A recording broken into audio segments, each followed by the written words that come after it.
Hi, my name is Rob Sims. I'm a former NFL player and co-founder of Primitiv Group, and you're listening to my podcast on For the Athlete. You're listening to For the Athlete, a podcast aimed at humanizing the athlete by giving them a platform to control their own narrative and tell their life stories. As always, here's your host, Brooks Huber. Hello, everyone. I'm your host, Brooks Huber, and welcome back to For the Athlete. Today, I'm joined by former NFL offensive lineman turned entrepreneur, Rob Sims. Rob, thanks for coming on the show. How are you doing today? I'm doing great. Thanks for having me. Yeah, thank you for coming on the show. It's great to be able to sit here and talk about your story. You were a 3-year starter at The Ohio State University, where you won a national championship. Let's just start there. What was your experience like in Columbus? Well, I had a great experience in Columbus. I'm from Ohio, so I bled scarlet and gray my whole life, and what a great opportunity for me to get an opportunity to go there. Never mind my first year win a national championship there, so I was able to play in that game, start in that game, and then I had another 3 years after that where obviously I played really well. So Columbus is near dear to my heart, and the Buckeyes, man, go Bucks always. As a senior, you were a captain for the team. How did the lessons and experiences you gained from your time there influence not only your NFL career, but your post-football career as well? Well, Ohio State, I was always going to have the best talent. We had a great coach and mentor in the name of Jim Tressel. So being able to be known as a leader on that team, a captain on that team, is something that I'll take with me forever. Playing with the very, very best, at least at that level, and being able to lead them was great. And I think the things I learned about it is really just patience. I think that's one of the biggest things in life and business and anything you do is really just being patient. Being true to your word, being somebody that they could always rely on. And I've always just done my business like that. No matter what, I just want to make sure that I'm doing my part, I'm doing my job for the organization, for the project. So I think that's what I learned the most. That's a great outlook to have because, you went there as a teenager, obviously. Same environment, kind of, because you said you were an Ohio guy. But, no, that's great to see. And from Columbus, you found yourself going to Seattle after being selected in the 4th round of the 2006 NFL Draft. What was the biggest challenge you faced from going from playing on Saturdays to Sundays? I think really the biggest part was just the move. I went from being a Midwest kid all my life to being a Pacific Northwester overnight. So that was definitely a change. Being in Seattle from Cleveland, Ohio. It's a different world. So really just learning where I fit in and just the society in general, and then I was playing in the big leagues then. So that that team was just coming off a Super Bowl and had a lot of high hopes, and I was going to have to fill some big shoes.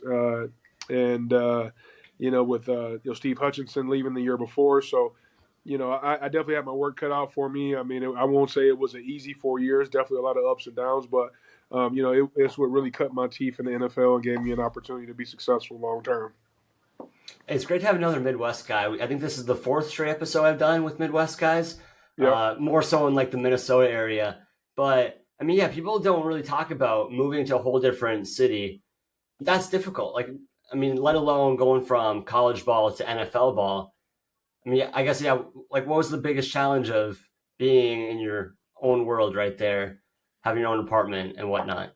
Yeah, I think the biggest thing was just, it's a totally different climate. It's a totally different people, right? Seattle is that mixing pot, right, where you just got people from, you got people from Hawaii, you got people from China, you got people from Alaska, you got people from other parts of the U.S. So it's a lot different than the Midwest. Yeah. Yeah, it's just crazy, man. The weather.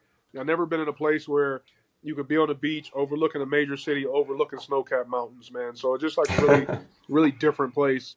And just the amount of money and commerce out there. You got Boeing out there, Microsoft out there, a lot of the tech giants was out there. Bill Gates lived around the corner from where I was living. So things like that, man, that you're not exposed to growing up in the Midwest. That was it was different and a culture shock for sure. Yeah, you mentioned how you filled in for Steve Hutchinson. What was, I guess, the biggest challenge there? How are the people around you trying to help you fit into that role? Well, I think Steve Hutchinson obviously was on his way to a Hall of Fame career. Flat out, I just wasn't that good coming in as a rookie into that position. So I don't think I really filled the shoes very well, at least in the first couple of years. I think over time I may have, but that's gonna be hard for anybody. And they just come off a Super Bowl, at the highs of highs. Unfortunately, they didn't win that one. They lost that one to Pittsburgh. But I think that was the biggest thing, man. Me finding my way in a place where I was going to be looked at to bring the same success from a guy that was, he was a bona fide Hall of Famer. So, it was definitely tough, but those are the type of things that propel you forward when you've got an opportunity like that to rise to the occasion. So, yeah. Right. You'd think that you had these interview questions beforehand because you're answering these very well and very efficiently. And no, you're just doing these on the fly. I respect that. Yeah, appreciate it. So you finished out your rookie deal with Seattle and ended up moving to Detroit. What were negotiations like, and how did you find yourself going to the Motor City? To be honest, there were no negotiations, right? I was 100% traded. You're traded. Shoot. I was traded. Yeah. Oh, I apologize for that. I thought, okay, my bad. Hold on. No, all good. Pete Carroll got the job in Seattle. I think he took one look at me and realized he could probably get something for me. That was ended up being a 5th-round draft pick. They turned that 5th-round draft pick into Cam Chancellor, who was one of the members of the Legion of Doom. So, you know what I mean? If I had to take that trade, I would take it 100 times, over 100 times, right? So they did a great job. And to be honest, man, I didn't realize I was going to end up in Detroit. Just knew I would be traded at some point.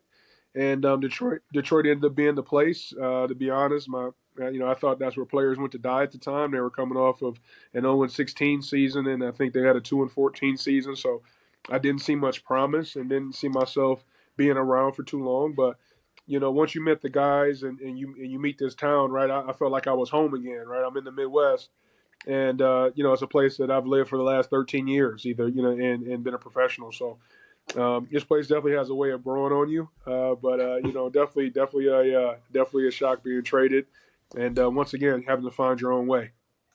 Yeah, let's talk about you being traded, not signing there in free agency. You got traded there. What were some of the conversations you had leading up? Because you kind of briefly mentioned that you were expecting a trade. Yeah, to be honest, I thought I was next in line to get a big deal in Seattle.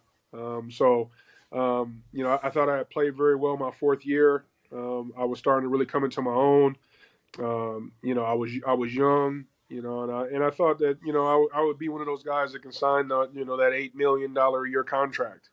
The good Lord has something else for me. I didn't necessarily see that, but so the talks were, highs of highs to, hey, you're about to get a contract, to, hey, we got new management, we're going to trade you, to, hey, you're in Detroit. So very quickly, I was kind of knocked into a different type place. But you keep moving when things like that happen. You're 3 games into that year, they offered me a contract that was life-changing money. Not what I expected to get, but it was good for me to say, hey, let's stick around here and see where this goes. Well, that's good, because you became a Detroit Lion, which that was probably the best thing that could ever happen to you, because you ended up linking up with Calvin Johnson. And we're going to talk about that later, because obviously you two are both co-founders of Primitiv, which we're going to be talking about. And listeners, you're in a treat for that. But I want to talk about your philanthropy. So You became a Detroit Lion. You and your wife became actively involved in philanthropy. What was the inspiration behind your initiatives during that period? And which charitable work or organizations have been your favorite? Yeah, I mean, that's a great question, man. I think both me and my wife really had really great parents. Both my dad and my father-in-law both played in the NFL, right? So this wasn't our second go around at being NFL kids and seeing, knowing what to do and how to, how to approach your business. And philanthropy has always been a big piece of that, right? So my dad was he was really big into our church and things around town in Cleveland, and so was my father-in-law, Tony Nathan. So, that was definitely, with me and my wife's union, that was definitely something that we were going to continue. And we started a donor advised fund that we would tithe our money into every year. And we started to give to a lot of organizations here in Detroit and back in Cleveland and around the country, really. But the V Foundation is one of those people that we supported over the years. Just with cancer research. Cancer is just such a rough thing that's attacking everybody in this country. Nobody's really safe from it. So, just really, always wanted to be able to help there. Got some close friends that are dealing with that now. Really into to kids sports, right? Think that sports for kids is a great outlet for a lot of energy and direction on life and a lot of life lessons. So, donated to Detroit PAL over the years and a lot of different programs. Probably my favorite is we developed a concussion protocol for PAL a few years ago, just to keep the kids safe. So, I think things like that and the children's center is another place I gave to around here that was big. So really, we focused around, a lot around kids. Focused around on some ministry stuff. So prison ministries donate a lot of money over the years to that. So, just really wherever we felt led to give, and that usually was with kids. Definitely with kids, definitely with ministry in our faith. So, we've given and some we plan to do for many years to come. That's incredible. I love seeing NFL players give back. That's one of my favorite things to talk about on the show. I've had a lot of guests who love doing that. So it's really awesome to hear that, because I feel like that's not something that's always talked about in the media. So let's just now talk about you linking up with Calvin Johnson. You guys ended up making Primitiv together. How did your relationship with the Hall of Famer go from being teammates to starting your company? I think once again, me and Calvin kind of hit it off when we first got here. Very, very similar upbringings, right? My mom's an educator, his mom's an educator. So anybody knows their moms that they're educators, right? You walk to a different beat with them. So, you could always see his focus, always see his greatness. He was always a guy I wanted around. And, I used to have these like Friday night parties for the guys just to have them come through. So he always graced us with his presence and came by. And, me and him would talk a lot more about life than football, even though we're teammates and, we had something that we were chasing. We talked a lot about life, talked a lot about after the game. And obviously with me having my father playing in the league, I knew the good, the bad, and the ugly. And I was always talking about transitioning out of the league. So I think, not only Calvin, but I think other guys are kind of drawn to that talk. Not that it was right, because we all got to go through it at some point. But I think they saw the way I was kind of positioning myself with real estate. I had a couple businesses that I was trying to open when I was still playing. I had a title company, a mortgage play. I had some real estate that me and Calvin did some early deals on while he was still playing, and we had success. And as cannabis started to come around, I saw an opportunity for cannabis real estate. Obviously, something I couldn't do by myself. Is very cash intensive, so I leaned to him, and he was willing to come and help lead this thing. So, it's been a great partnership, right? We've been through a lot of ups and downs, not only on the field but off the field. And we're still hanging in there together, and that's the biggest thing, right? I always had this vision that players could take what we learned on the field about playing together and struggling together and overcoming together. We could take that right into business, and me and Calvin have done that. We're kind of the beta test for that, and I think it's just the beginning. I think a lot of other guys will join suit. That's great. Well, hey, Calvin's been on the record. You talked about cannabis. He's been on the record saying that he smoked almost after every game. Can you attest to that? Is that true? Did you see that happening? Yeah, I mean, you got if that's your boy. You was right there with him, right? So it was both of us doing that. Before and after, never during, of course. But of course, right?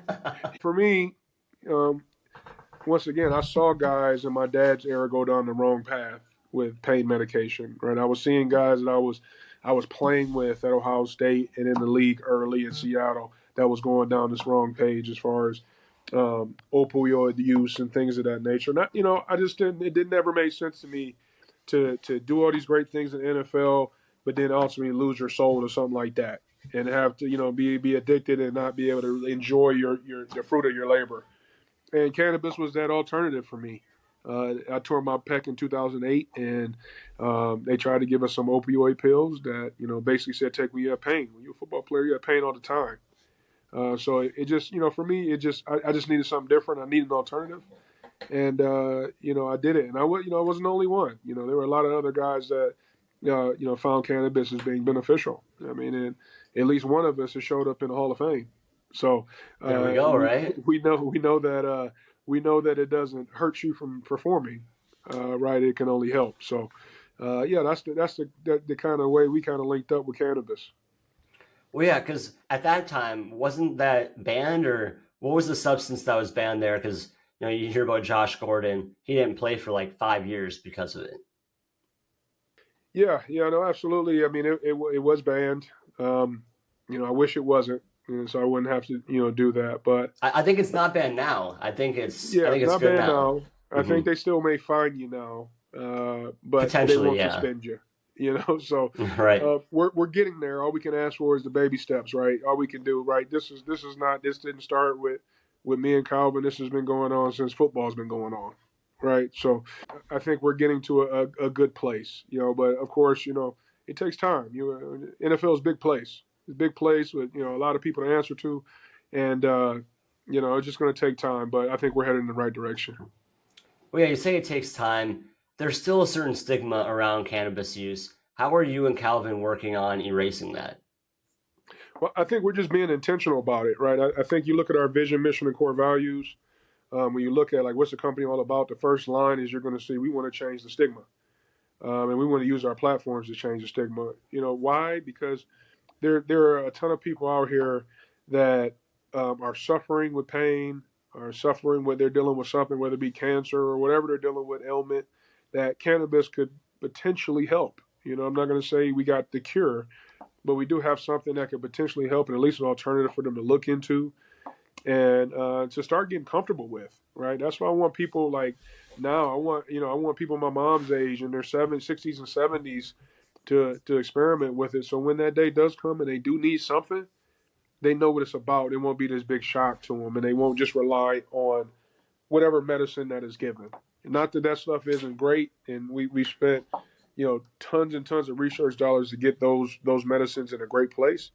All we're saying is, hey, there's an alternative to that if that doesn't work for you. So, I think that's the big thing, and that's our mission, and that's why we can't just be businessmen here. We got to be activists. So, they always say, heavy is the head, the one that wears the crown, right? We gotta run the business, build the business, and we gotta advocate for the plan. So we got a big job to do. Well, you mentioned the business, Primitiv Group.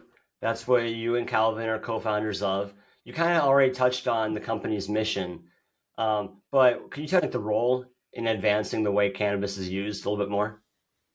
Yeah, I mean, for us, along with the vision, it was always about creating innovative products. Cannabis, if we treat it correctly, it can go in all kind of different things, right? So we've really been exploring that. We've been exploring that through our brand, Primitiv Performance, and really what that is marrying what we did in football and what we do now, right? So we took products that we used in while we were playing. In this example, we have our topical, and also we have our drink mix. It's like our version, liquid IV or whatever. They have those same type of, look powdery things you put in water. So we have something like that, and we have a topical. All things that we use when we were playing for hydration or pain, and we put plant medicines in them.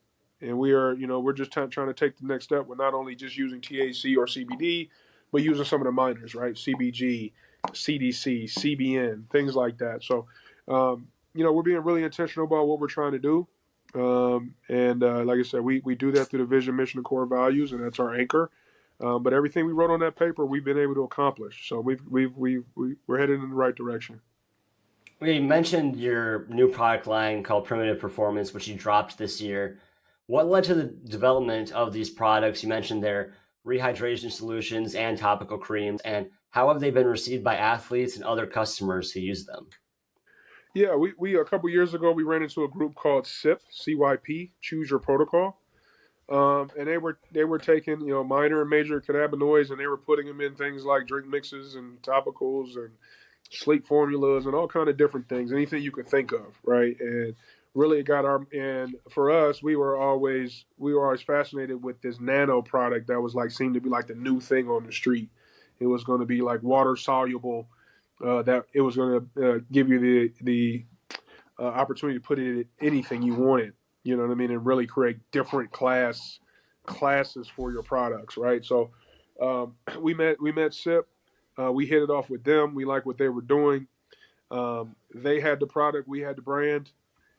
So we were able to come to an agreement, and here's Primitive Performance. So, yeah, just things like that. We've just kind of found our way through this whole thing, right? So, we were new to business and new to an industry, so we had to figure it all out. So, glad we bumped into those guys. For sure. My next question is, how do CBD and other phytocannabinoids, I think I said that right. It took me forever when I was looking up how to say that word. But no, how do those contribute to rehydration and recovery for athletes? Because I'm not an expert on this. You and Calvin obviously are. So I would love to hear about that. Yeah, I mean, the big thing that we're chasing in those two products is anti-inflammatory properties, right? We all know that the body is healthier when it's less inflamed.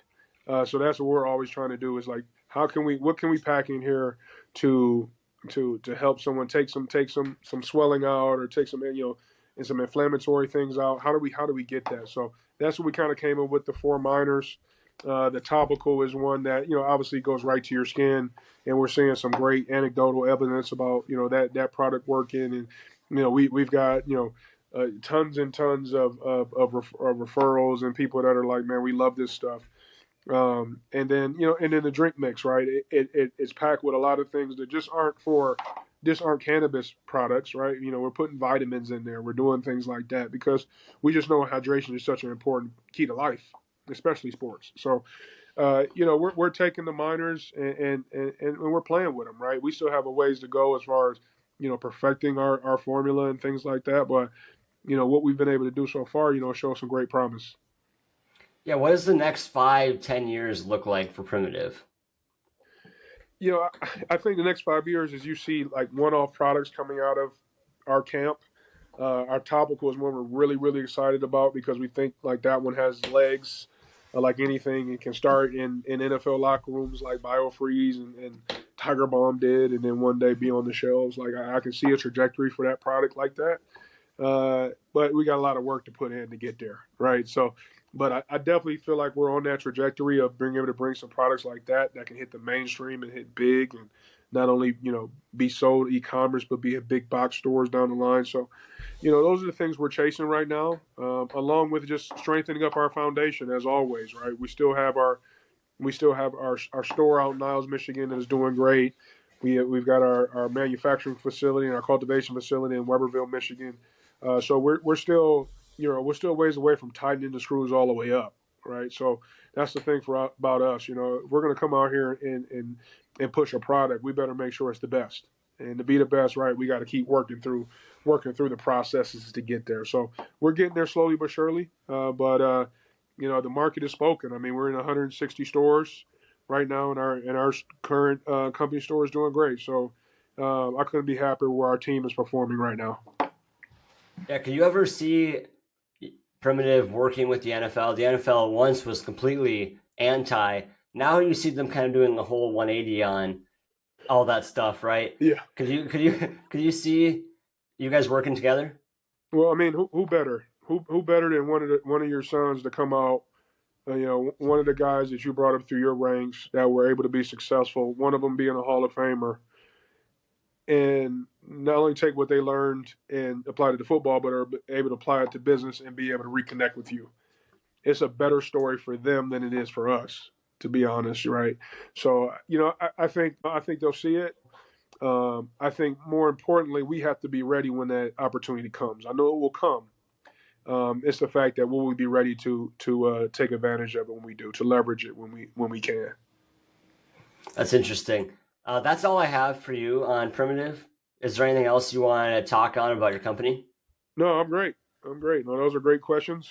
Those are great. I mean, I think ultimately Primitiv is that company that is a force to be reckoned with. Not only because of who we are, but what we've been through to get here. None of this has been handed over easily.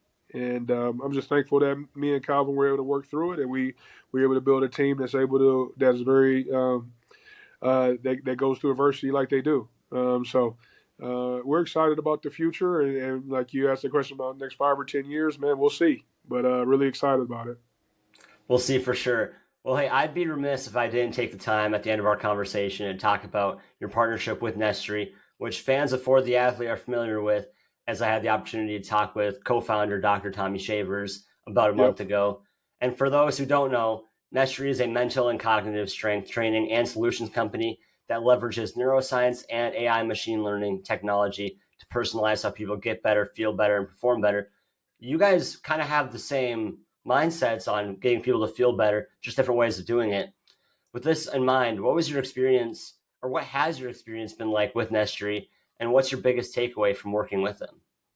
You know, Nestry was great for us because it opened us up. It opened up our view of what was possible in cannabis and health and wellness, and really got us thinking about a lot of different things, right? Meeting with Tommy Shavers introduced us to Harvard. That introduced us to the word nano. And like I said, we've been on a quest to have a nano product ever since, now that we do. So, and, you know, me personally, I've been through the Nestry training. You know, it came in a time in my life where I needed it. And it was really beneficial for me. So, you know, not only are me and Calvin in partnership with Nestry, and definitely support that program, you know, I'm a customer. And, you know, my father-in-law is going through that program as well. So they're very intentional like we are about what they do. And, you know, he's got something really special there. So the more and more people get to know about that, the better. Right. So, you know, what we do is provide a medicine and a supplement. I look at him and what he's doing is he's the strength coach and he is training your brain. So, you know, good days to come for people with CTE are going to be suffering with CTE. Man, I think there's a solution out there. Or at least a treatment out there that we can use. So we don't have to be the guys sitting around saying we don't have any options. We can't do that. We gotta be part of the solution. You guys are definitely part of the solution. It's great watching your two companies work together because you guys are going to the top at the same time together. That's all I have for you. Thank you so much for coming on the show. You're a true entrepreneur through and through with a great story of how you got here today as well. I wish you nothing but the best in the future with Primitiv Group, Nestry, and life as a husband and a father. I appreciate it, Brooks. Thank you, man. Yeah, I'm your host, Brooks Huber, signing off until next week. Thank you for listening to the Rob Sims episode of For the Athlete. Thanks for listening to For the Athlete. As always, be on the lookout for another athlete appearance next week. Make sure to follow us on Instagram, YouTube, TikTok, and wherever you listen to podcasts.